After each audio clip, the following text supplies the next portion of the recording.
तो दोस्तों भारती एयरटेल ने अपने क्वार्टर वन के नंबर को डिस्क्लोज कर दिया है। तो चलिए देखते हैं क्या है क्वार्टर वन के नंबर्स के अंदर, क्योंकि नंबर्स देखने में तो अच्छे लग रहे हैं। कैसे क्या है चलिए देख लेते हैं। टाटा बेसिकली मिलियंस में दिया हुआ है, मैं आपको करोड़ में कन्वर्ट करके समझाता हूँ कैसे क्या हुआ है।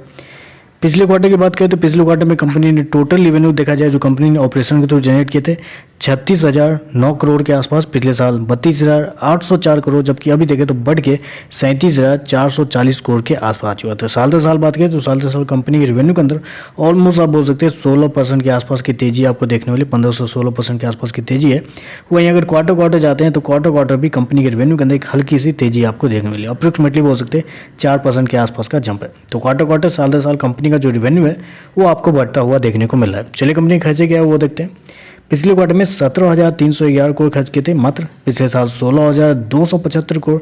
अभी देखें तो कंपनी खर्चे 17,841 करोड़ के आसपास है। तो कंपनी के खर्चे भी देखें तो कंपनी के खर्चे भी ऑन एन एवरेज कर सकते हैं कंट्रोल में ही देखने को मिल रहे हैं, जस्ट लाइक पिछले क्वार्टर पिछले साल।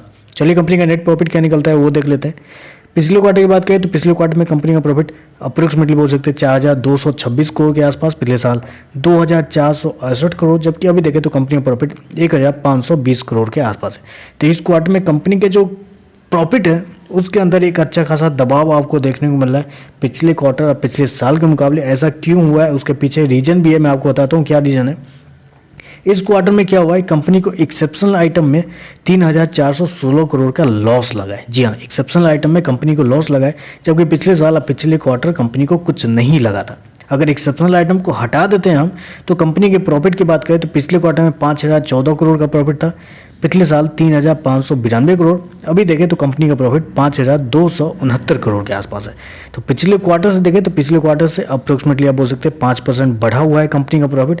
अब पिछले साल से तो कंपनी का प्रॉफिट ऑलमोस्ट 50% बढ़ता हुआ देखने को मिला है। तो कंपनी का जो प्रॉफिट है साल दर साल क्वार्टर क्वार्टर दोनों बेहतरीन है, बस एक्सेप्शनल आइटम की वजह से कंपनी का जो प्रॉफिट है वो आपको गिरता हुआ देखने मिला है।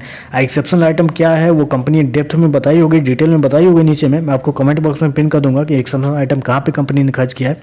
लेकिन ओवरऑल देखें तो मेरे हिसाब से नंबर बहुत शानदार है। ईपीएस की बात करें तो ईपीएस 5.30 पिछले क्वार्टर में, पिछले साल 2.88, अभी देखें तो 2.84 है। तो बेसिकली ईपीएस जो है नेट प्रॉफिट के ऊपर कैलकुलेट किया जाता है, इस वजह से आपको गिरता हुआ देखने को मिला है। लेकिन मेरे हिसाब से नंबर जो कंपनी दिए हैं बहुत शानदार है, रेवेन्यू वाइज बहुत शानदार कंपनी का जंप होता हुआ देखने को मिला है। मार्केट की उम्मीद थी अप्रोक्सीमेटली 10 से 12% के आसपास का, लेकिन यहाँ पे कंपनी की तरफ से एक अच्छा खासा 15% के आसपास का जंप दिखाया गया है। तो मतलब एवो एस्टिमेट कर सकते हैं आप। तो नंबर शानदार है, देखते हैं मार्केट के अंदर कल कैसा रिएक्शन होगा शेयर के साथ। तो बस आज के लिए बस इतना ही। वीडियो पसंद आया तो लाइक कीजिएगा, साथ में साथ चैनल को सब्सक्राइब जरूर कीजिएगा। धन्यवाद।